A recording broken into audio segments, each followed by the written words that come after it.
Ngayong adlaw mga kaabag, naatagaron sa tuang bayag. Bumisita po tayo kasi tinitingnan natin yung mga tanim natin. And yun, nakakuha tayo ng tubig dyan. Binuhusan natin. Buti naman at may konting tubig. Pero I'm sure uh, na basa din yung mga tanim natin. Yung ah, bayabas natin medyo may lumabas na ng mga ah, small leaves. Then happy to see na yung limonsito namin namumulaklak na naman. Yan, may mga bulaklak. uh, so namulaklak yung limonsito. Pero sa to say naman, yung ibang tanim parang hindi talaga kinayanan. Siguro papalitan lang natin yan by the month of June, yung umuulan na, para makasustain na yung growth nila.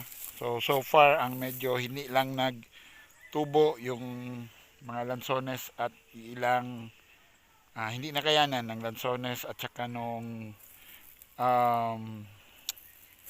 mangustin. So tila kung makikita nyo, actually kung ano yan,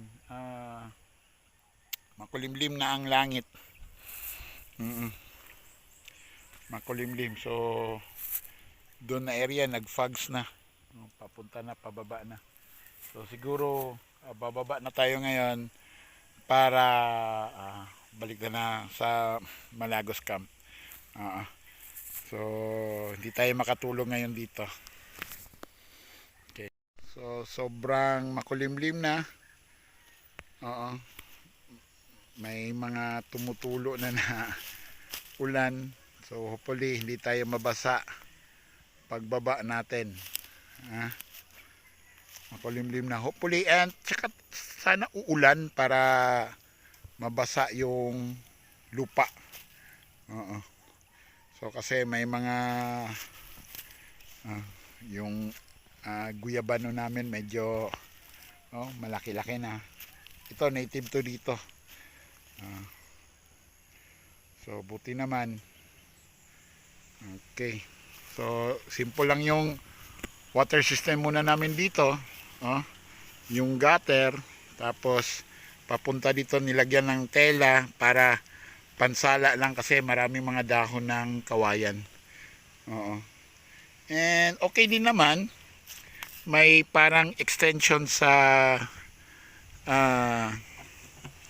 other container. Diretso yung, kung mapuno na dito, so diretso dito sa kabilang container. Next time na naman gagawan din natin nung kabila ng gutter para water system.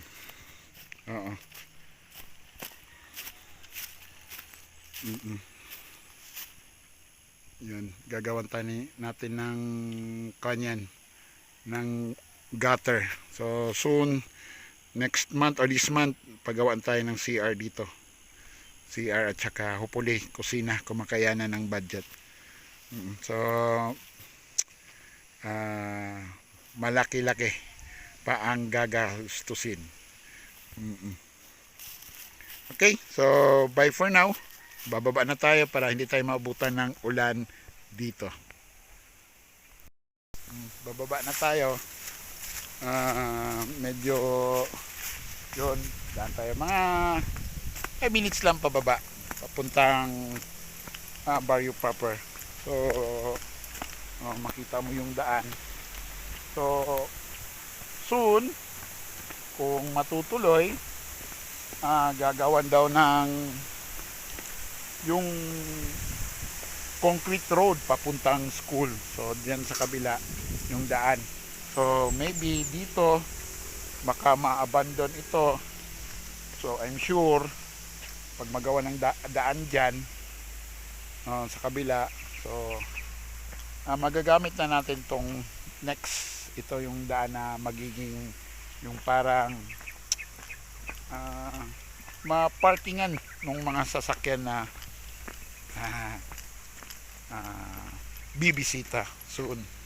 So ito medyo lubak talaga yung daan, pero malakad naman papuntang baryo kasi dinadaanan ito ng mga hayop, karabaw, kabayo, yan.